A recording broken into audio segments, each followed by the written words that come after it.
دین روز مسابقه پنجاب کینگ با دیلی کپیتال بود که پنجاب کینگ موفقانه بازی را میخواست که تمام کنه که در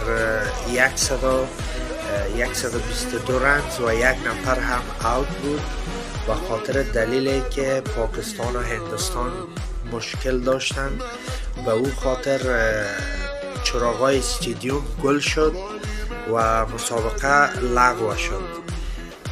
خب به خاطر پنجاب کینگ و دیلی کپیتال یک پوینت داده شد و پنجاب کینگ پوینتش 16 شد و دیلی کپیتال هم پوینتش 11 شد و به همین خاطر دیگه عمرزی هم در او اشتراک داشت در پنجاب کینگ که خوشبختانه بگویم بدبختانه بگویم که مسابقه لغو شد و بازی عمرزی هم ندیدیم دیگه.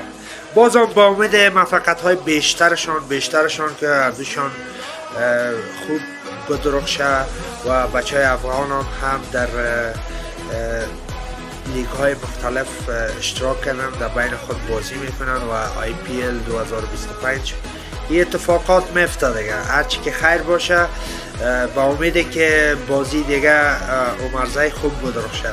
زنده باشین دوستا و خیر باشین.